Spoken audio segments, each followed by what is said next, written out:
Hello everyone! Reading week is just around the corner. You're almost there. You got this. Morality touches on the fundamental issues of right and wrong, good and evil. For any society to thrive, it needs clear rules that guide its citizens on what is acceptable and what is not. Children's moral development is about how they learn to understand and follow, or sometimes not follow, the rules of their social world. Researchers are keen to understand children's behavior, such as why some children steal, which ones are more likely to start fights, and what encourages sharing and cooperation among them. Questions about the origins of morality, whether it's innate or shaped by culture, and the universality of moral rules encountered as central to theories of moral development. The cognitive tradition focuses on how children's moral reasoning develops as they deal with moral rules and social conventions. Researchers study the development of children's moral reasoning during their struggle with these issues. Older children and adults often look at these arguments and consider the evidence from all perspectives. However, younger children usually find it hard to see things from multiple viewpoints. They often focus on limited information and come to simpler conclusions. Cognitive developmentalists have noticed that improvements in children's moral reasoning are closely linked to their cognitive development. As children's thinking skills grow, so does their understanding of morality, leading to more mature moral behaviors. In other words, as children's cognitive abilities improve, so do their moral reasoning abilities, and as their moral reasoning improves, so does their moral behavior. To investigate how children's conceptions of morality develop, Piaget used two very different methods. One was a naturalistic approach where he observed children playing common street games like marbles. He closely examined how they created and enforced the rules of the games and asked them about situations where the rules could be changed or ignored. Piaget's second method was more experimental. He presented individual children with moral dilemmas in the form of short stories, asking them to decide which of two characters was naughtier. For example, in one story, a boy named Augustine accidentally makes a large ink stain on the tablecloth while trying to help fill his father's ink pot. In contrast, another boy named Julian makes a small ink spot while playing with his father's pen, which he wasn't supposed to do. Piaget developed a four-stage model of moral development that focused on how children follow rules. In the first stage, from 2 to 4 years, children have no real conception of morality. Their behavior mainly involves playing and imaginative games without formal rules. The idea of following someone else's rules doesn't appear consistently until the second stage, 5 to 7 years old.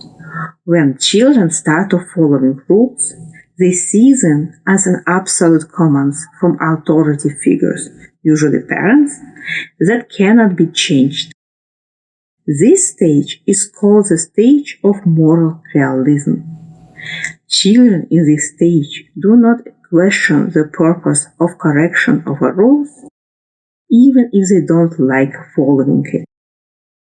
For example, younger children playing marble games were often very inflexible about changing any rules, even if it would make the game more fun.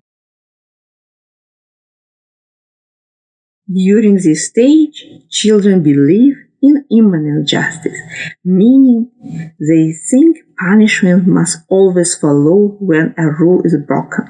For instance, if a child steals a cookie when no one is looking and then loses his basketball game next day, he might believe he was punished for the theft. In Piaget's third stage, 8 to 11 years, children gradually realize that rules are agreements created by people to help or protect one another. Following these rules is no longer just about obeying orders. It becomes a personal decision to cooperate with others. For example, Piaget observed that children at this stage could adapt the rules of marble games to fit the situation, such as when there are too many players or too few marbles. At this stage, children's advanced cognitive abilities allow them to consider new factors in their moral evaluation. They start to think about what a person was trying to do, their motives or intentions, which can become as important as the outcome of the behavior.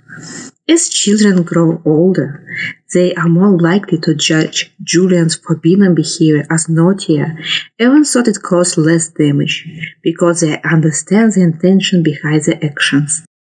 Piaget called this third level the stage of moral relativism, where the morality of following a rule is evaluated in relation to other factors in the situation.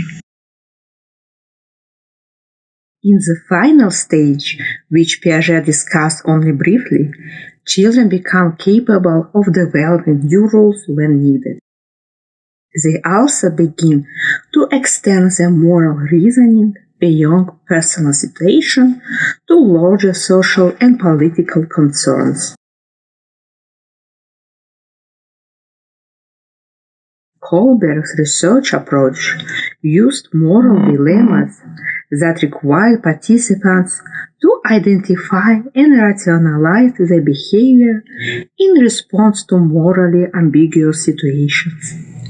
Like Piaget, Kohlberg presented participants with moral dilemmas to assess the level of moral reasoning. However, Kohlberg's stories did not simply ask who was naughtier. Instead, they presented a character who had to choose between obeying a law or a rule and breaking it for the benefit of another person.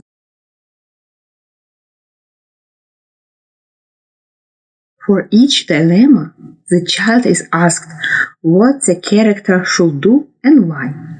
In Kohlberg's model, the second question is especially important because it reveals the child's level of reasoning. The Heinz dilemma is one of the best known of Kohlberg's moral dilemmas. Let me read it for you. In Europe, a woman was near death from a special kind of cancer. There was one drug that doctors thought might save her. It was a form of iridium that a druggist in the same town had recently discovered.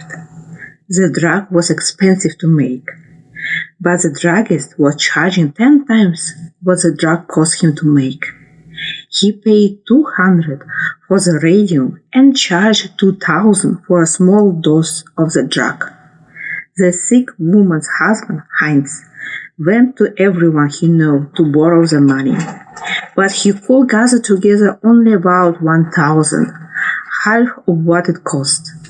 He told the druggist that his wife was dying and asked him to sell it cheaper or let him pay later, but the druggist said no.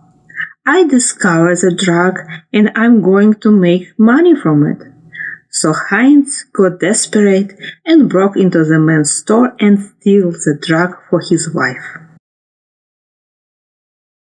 Before we continue, think about if Heinz should have done that, and then why or why not. Holberg thought that moral reasoning develops in three predictable levels: pre-conventional, conventional, and post-conventional. As children grow, they become better at understanding dilemmas from the perspectives of others or considering what is best for society as a whole. Progression through this level happens when children encounter new information that challenges their current understanding of the world. In level 1, pre-conventional stage 1, known as heteronomous morality, children believe that morality comes from power and authority. At this stage, they cannot consider more than one person's perspective and tend to be egoistic, assuming that their feelings are shared by everyone. This stage is similar to Piaget moral realism, where evaluation of morality are absolute and focused on the physical and objective characteristics of a situation. Morality is defined only by authority figures whose rules must be obeyed. For example, if a child is told by a parent not to touch a vase because it might break, the child follows this rule strictly because it comes from an authority figure. If the vase does break, the child believes it is wrong solely because the rule was broken, not considering any other factors like whether it was an accident or if the child was trying to help by moving the vase to a safer place. In level 1, pre-conventional stage 2, known as individualist and instrumental purpose, children believe that morality means looking out for yourself. At this stage, they understand that people have different needs and points of view, although they cannot yet put themselves in another person's place. They assume that others act in their own self-interests. Moral behavior is seen as valuable if it serves one's own interests. Children obey rules or cooperate with peers with an eye toward what they will get in return. Social interactions are viewed as deals and arrangements that involve concrete gains. For example, a child might agree to share their toys with a friend, but only because they expect the friend to share their toys in return. The child's cooperation is based on the expectation of a direct benefit rather than a sense of fairness or empathy. In level 2, conventional stage 3, known as interpersonal conformity, children believe that morality means doing what makes others like you. At this stage, people can view situation from another's perspective. They understand that an arrangement between two people can be more important than each individual's self-interest. The focus is on conforming to what most people believe is right behavior. Rules should be obeyed so that people you care about will approve of you. Interpersonal relations are based on the golden rule: do unto others as you would have them to do unto you. For example, a child might help a classmate with their homework because they want to be seen as kind and helpful. The child's actions are motivated by a desire for approval and acceptance from others, rather than purely self-interest. In level 2, conventional stage 4, known as law and order, people believe that what's right is what's legal. At this stage, people view morality from the perspective of the social system and what's necessary to keep it functioning. Individual needs are not considered more important than maintaining social order. Morality is based on strict adherence to laws and performing one's duty. Rules are seen as applying to everyone equally and as the correct means of resolving interpersonal conflict. For example, a child might follow school rules strictly, such as not running in the hallways, not because they fear getting in trouble, but because they believe that these rules are important for keeping everyone safe and maintaining order in the school. The child's actions are motivated by a sense of duty to follow the rules and contribute to a well-functioning school environment. In Level 3, post-conventional stage 5, known as the social contract stage, people believe that human rights take precedence over laws.